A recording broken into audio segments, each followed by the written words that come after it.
Hallo.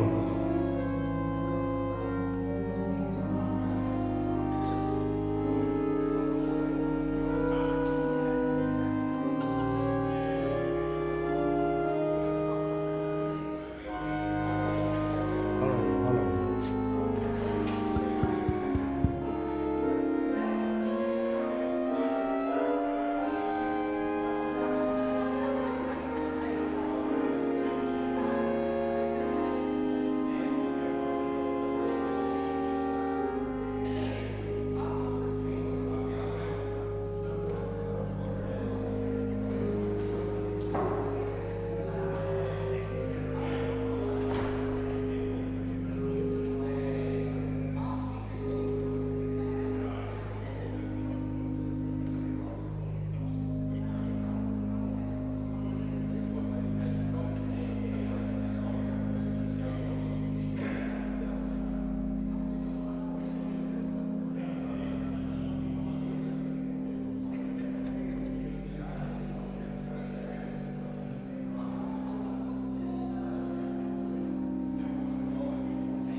Goedemorgen gemeente, hartelijk welkom in deze dienst. Ook zij die met ons meeluisteren en verbonden zijn via de livestream. Deze Oors als Oors Tjenst is voorbereid door enkele gemeenteleden. De bloemen gaan vandaag als groet van de gemeente naar Ali Pars Anema op de Tille 6. Zij hoopt deze week haar 91ste verjaardag te vieren. En vanaf deze kant alvast gefeliciteerd. De eerste collecte is bestemd voor de diaconie en de tweede collecte is bestemd voor de kerk. Lector is Klasien van der Veen en organist is Sieboud Akkerman. En na de dienst staat de koffie klaar. We willen als intogslied zingen Johannes de Heer. En indien mogelijk doen we dat samen. En staande. Staande.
Fijn dat we hier in het nieuwe jaar, in deze eerste zondag, bij elkaar kunnen komen. En zoals gebruikelijk wensen we elkaar dan alle goeds toe in het nieuwe jaar.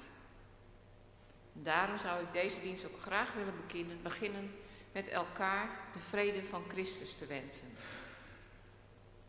Geef even zoveel mogelijk mensen een hand.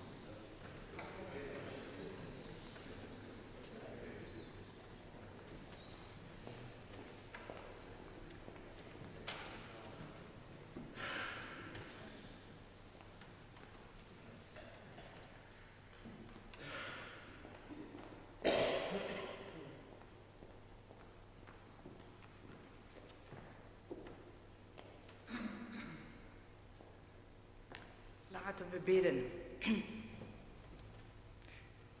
Trouwe God, voor dit nieuwe jaar durven wij u 3 dingen te vragen. Geef ons een helder denken en een fijn aanvoelen van wat elkaar verdriet berokkent en vreugde brengt. Geef ons een warm hart om dag na dag elkaar attentvol nabij te zijn in de kleine dingen van het leven. Geef ons vooral een grote trouw om elkaar niet los te laten in de moeilijke uren van dit nieuwe jaar. Zo zullen wij mensen zijn naar uw hart en voor elkaar uw zegen zijn. Amen.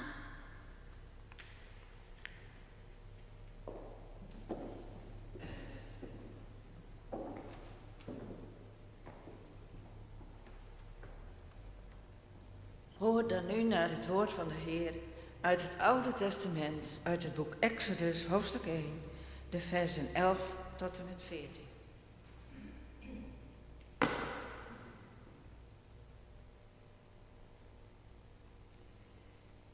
Er werden slavendrijvers aangesteld die de Israëlieten tot zware arbeid dwongen. Ze moesten voor de farao de voorraadsteden Pithom en Ramses bouwen. Maar hoe meer de Israëlieten onderdrukt werden, des te talrijker werden ze. Ze breidden zich zo sterk uit dat de Egyptenaren een afkeer van hen kregen. Daarom bulden ze hen af en maakten ze hun het leven ondraaglijk met zwaar werk. Ze moesten stenen maken van klei en op het land werken en ze werden voortdurend mishandeld. Tot zover. Laat ons zingen over het klein kindje. Oh, krijg weer nog een verhaal.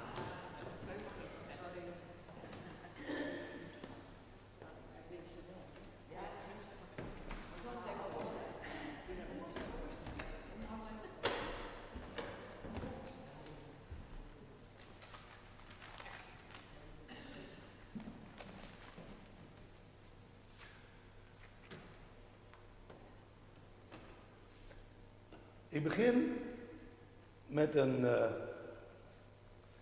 gezegde. Een mens lijdt dikwijls het meest door het lijden dat hij vreest. De farao uit onze Bijbeltekst zag dat dat volk groter en groter was geworden. Waarschijnlijk is hij op inspectiereis geweest. En de schrik sloeg hem om het hart. Want stel je nou eens voor dat dat volk van de Hebreeën, dat misschien een soort 5e kolonne zou worden. Want het gebeurde natuurlijk dikwijls dat zo'n rijk land als Egypte aangevallen werd om zijn schatten. Volken uit de woestijn, volken uit het noorden kwamen dikwijls om dat rijke Egypte aan te vallen. En als je dan zo'n 5e kolonne in je midden had, de farao kon er niet van slapen. Stel je nou eens voor. Zo'n reactie hebben wij eigenlijk ook wel eens gehad aan het begin van de coronacrisis. Stel je nou eens voor dat het toiletpapier op zou raken. U weet misschien nog wel. Mensen gingen hals over de kop naar de winkel. En haalden niet 1 of 2. Nee, ze haalden zoveel mogelijk naar binnen, zodat een ander niks meer had. Zo kunnen mensen reageren op zoiets. En de farao reageerde ook. Ja, hij had ook kunnen denken van, ach nee, dat valt allemaal wel wat mee. Als ik dat volk een beetje goed behandel. Maar dat deed hij nu juist niet. Hij ging het volk niet goed behandelen. Hij dacht, als ik dat volk nou eens flink laat werken, zo hard laat werken, dat ze 's avonds dood en doodop thuiskomen. Nou, daar zullen ze wel niet meer aan denken om 's avonds nog eens plezier te hebben met hun vrouw. Daar hebben ze gewoon geen tijd voor. Er zullen geen kinderen meer geboren worden. En zo zal het volk langzaam uitsterven. Maar op een inspectiereis misschien wel, we weten niet precies hoe het gegaan is. Maar op een inspectiereis kwam hij in het land Gozen en hij zag daar al die kinderen. al die nakomelingen. En toen dacht hij, ja maar dit gaat verkeerd. Ja, die mannen komen s'avonds wel dood op thuis. En ze worden misschien wel niet zo oud, maar er komen steeds nieuwe. Wat kan ik daar tegen doen? Misschien heeft hij zijn raadsheer wel bij elkaar geroepen. Dat doen mensen vaak. Misschien heeft hij het probleem wel voorgelegd aan wijze mannen. Het zal dan misschien niet allemaal uit zijn eigen brein zijn gekomen, maar in ieder geval, ze kwamen op een heel slecht idee. Kinderen die net geboren zouden worden, die moesten als het ware gescheiden worden. Net zoals veel later mensen gescheiden. Jij mag blijven leven en jij gaat dood.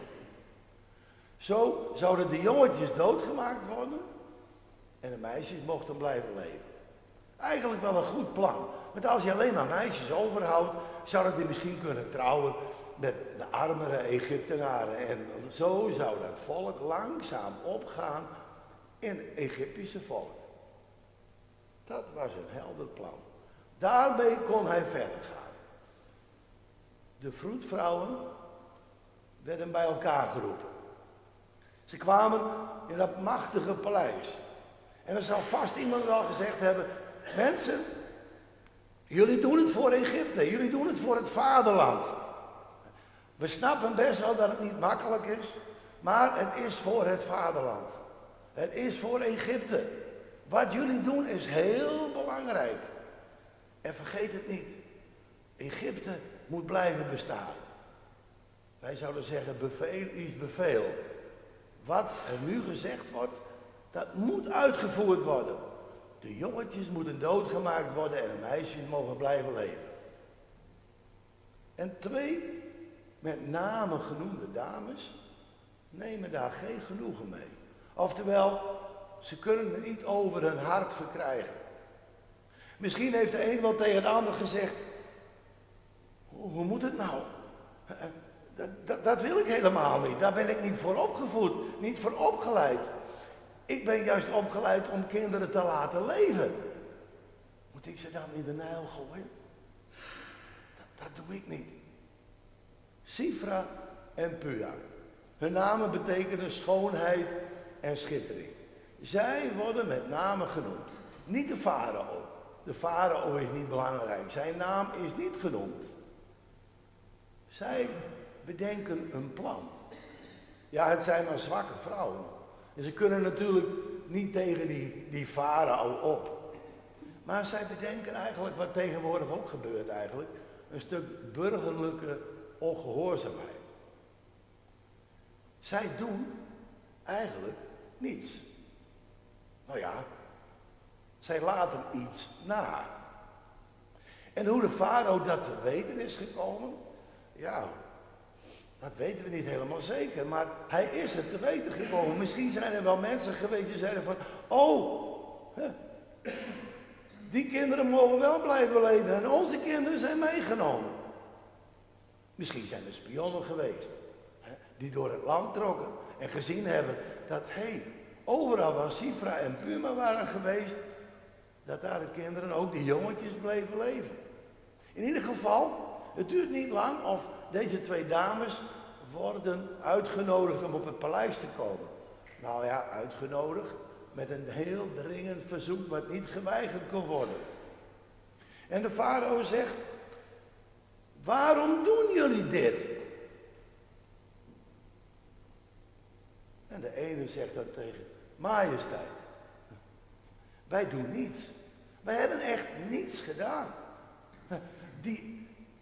Die Hebreeuwse vrouwen zijn niet zoals de Egyptische vrouwen. Altijd als wij komen, is het kind al geboren. De deur is dicht, we hoeven niet naar binnen te gaan. Hoe het verder met hen afgelopen is, dat staat in de Bijbel niet vermeld. In diezelfde tijd is er ook een gezin waar ook een kindje wordt geboren.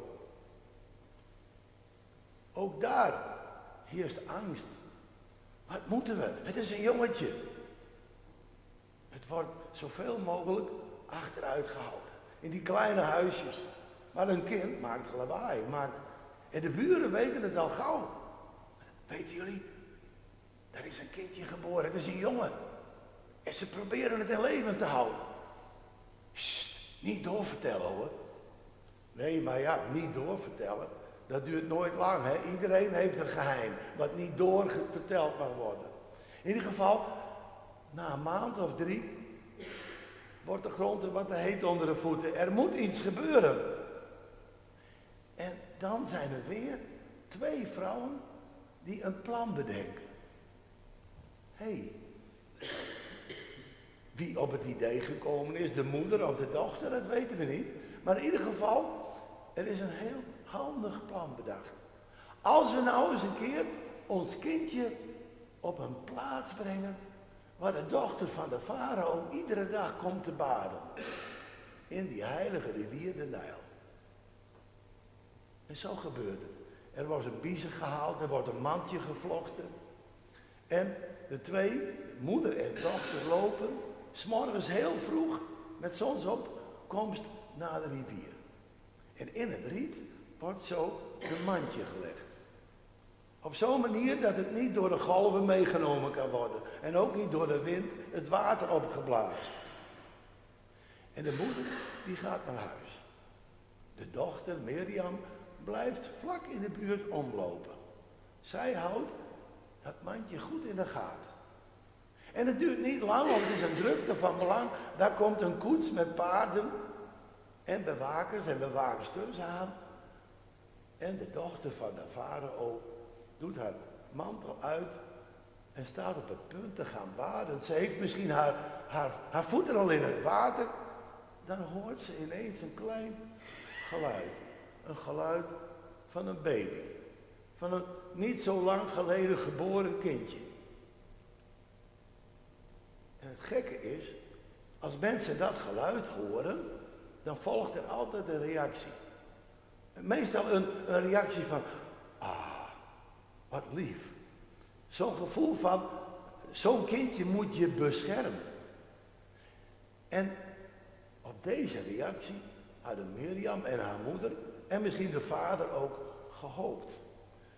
De prinses zegt al gauw van, tegen een van de diensters, haal dat mandje uit het water en breng het naar mij. En als zo het dekseltje openkomt, ziet ze dat babytje liggen. En ze ziet het en ze haalt het uit het mandje weg, ze drukt het tegen zich aan. En zegt, oh, ik zie het wel, het is een kindje van de Hebreeën. Oh, misschien heeft een van de begeleiders wel gezegd, maar majesteit, dan moet u het verdrinken. Want het is een kindje wat niet geboren mag worden. Maar dat komt niet bij haar op. Ze zegt, wie kan dit kindje voeden? Ik wil het houden.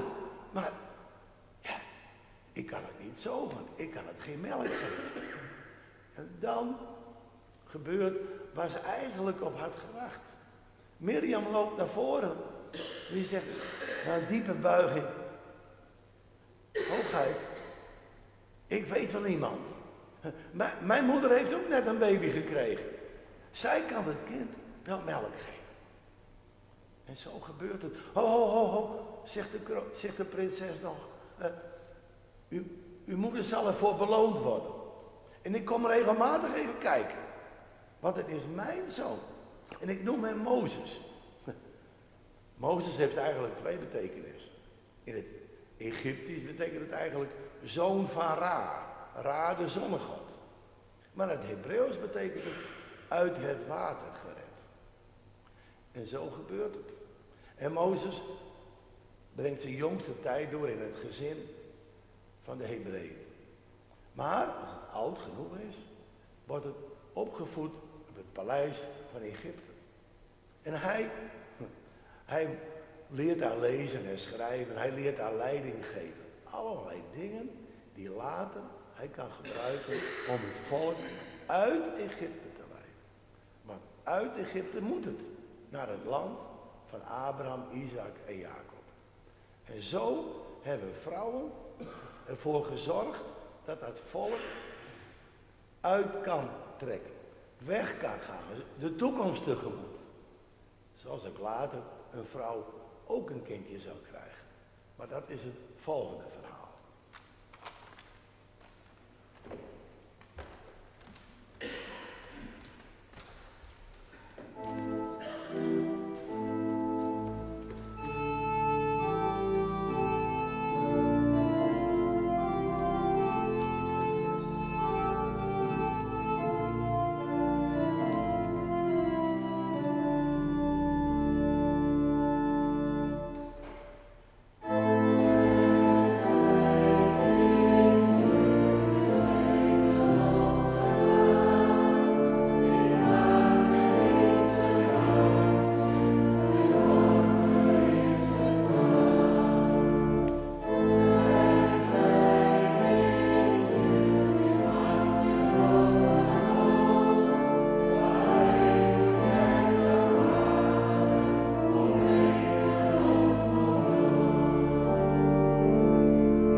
Hoor dan nu het woord van de Heer uit het Nieuwe Testament, uit het Evangelie van Mattheüs, hoofdstuk 2, de versen 7 tot en met 14.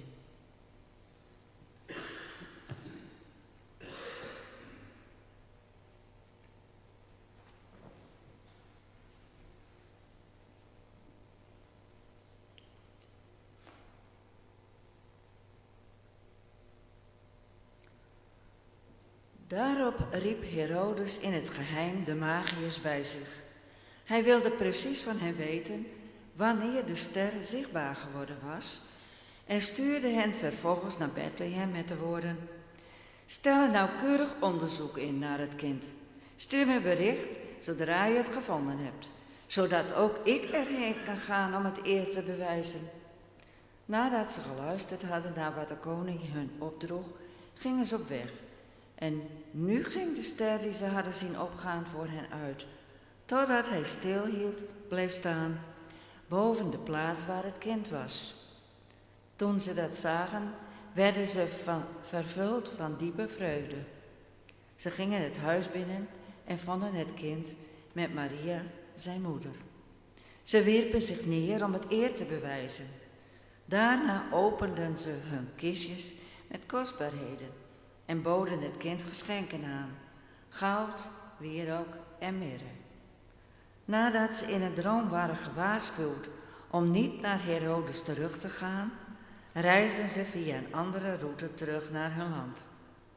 Kort nadat zij op die manier de wijk genomen hadden, verscheen er aan Jozef in een droom een engel van de Heer.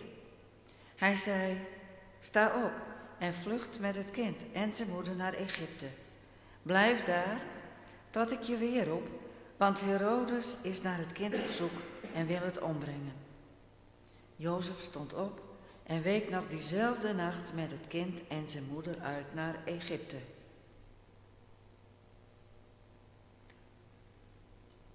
En zingen we nu wel? Komt er weer een verhaal? Oké.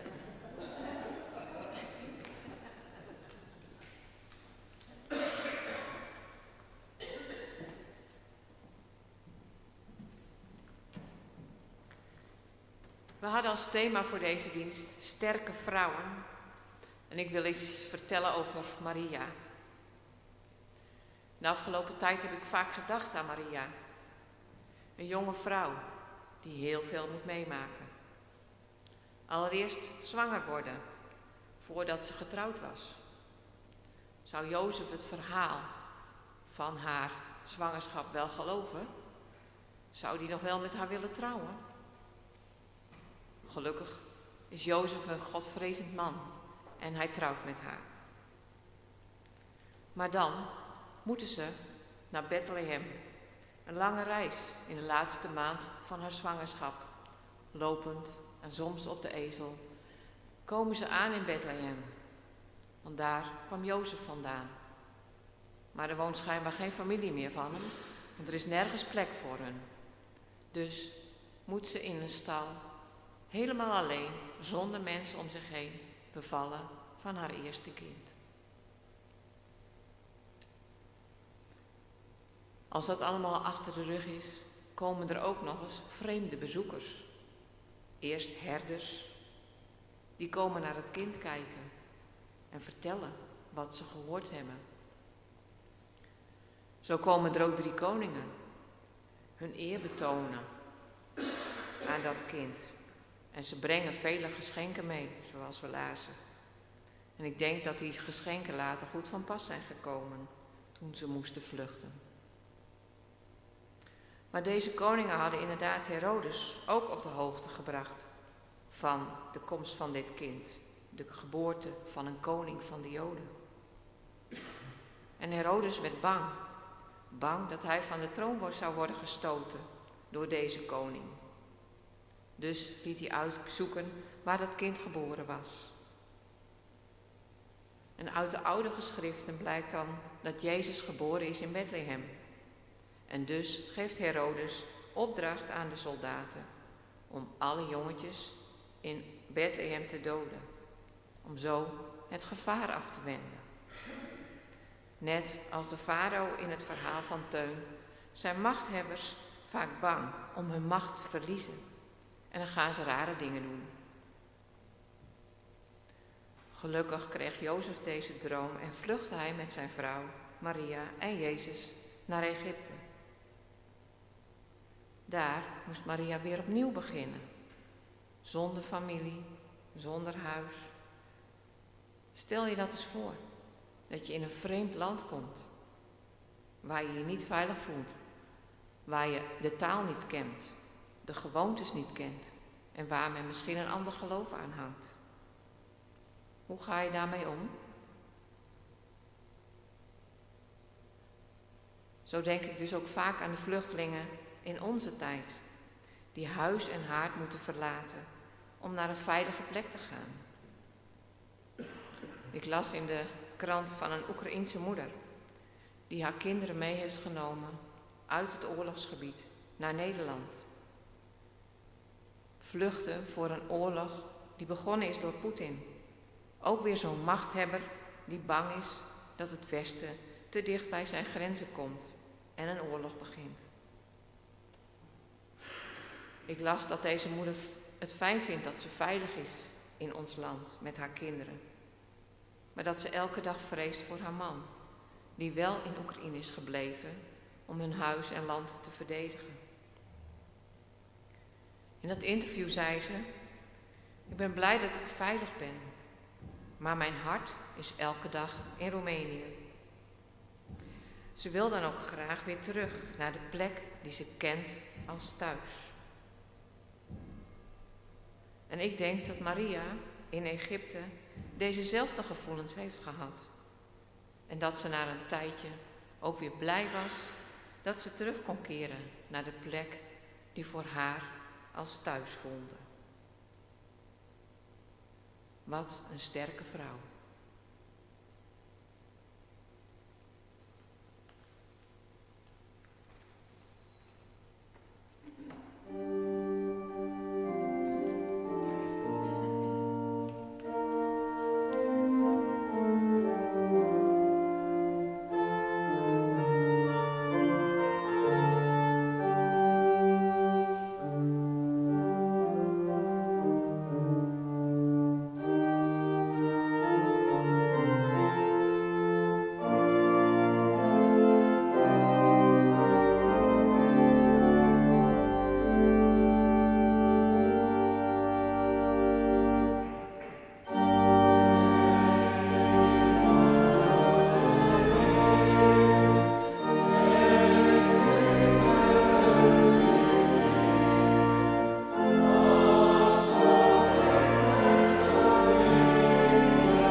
Loflied op de sterke vrouw.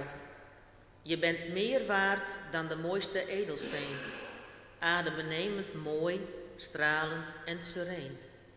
Je straalt rust uit, diepe innerlijke vrede. Je bent zo waardevol, daarom deze lofrede. Je haalt je kracht uit ontzag voor de Heer. Je bent altijd te vertrouwen, zegeningen dalen neer. Je bent vol daadkracht, onvermoeibaar in de weer. De armen uitgestrekt tot God zijn eer. Je bent gefocust op de ander, je huis heeft niks te vrezen. Bij een ieder geliefd, je handen genezen. Je spreekt wijze woorden, een ontroerend levensverhaal. Er zijn veel sterke vrouwen, maar jij overtreft ze allemaal. Als dankgebed zingen wij nu lied 885, versen 1 en 2. Groot is uw trouw, o Heer.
Is er nu tijd voor de collecte.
Fijn dat u allemaal staat. Ik wilde graag nog even aandacht vragen voor het overlijden op 3 januari van de 15-jarige Jochem Ruurt Riepma, zoon van Henk en Anna Riepma Faber en broer van Klaske en Nienke.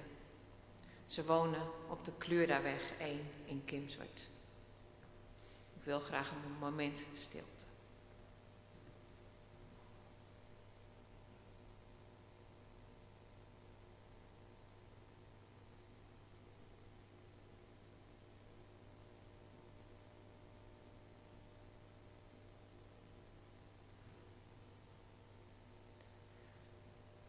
Dank u wel. Dan willen we nu ons slotlied zingen.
Zegenbeden.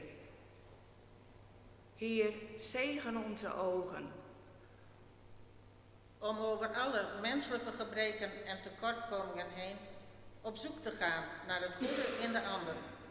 En met uw ogen te leren kijken naar de medemens op onze levensweg. Zegen onze oren. Dat we hoopvolle woorden horen. Woorden die anderen kunnen bemoedigen. Woorden die verhelderen in donkere momenten. Woorden van troost die verdriet helpen te dragen. Woorden van bewondering als schoonheid ons ontroert. Leer ons de noodkreet te verstaan achter stille woorden van mensen die op ons een beroep doen. Zegen onze mond. Om op het goede moment het juiste woord te spreken van vergeving en bevrijding, dat mensen nieuwe toekomst leert ontdekken.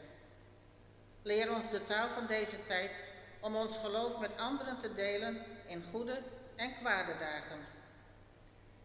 Zegen onze handen. Om de vele goede gaven van het leven met anderen te delen en om mensen in uw naam samen te brengen. En zegen onze voeten. Om in het leven van elke dag uw wegen van vrede en verzoening te gaan. Zend ons naar plaatsen waar mensen wachten op uw verlichtend woord. Heer, zegen ons doen en laten om anderen meer tot zegen te zijn.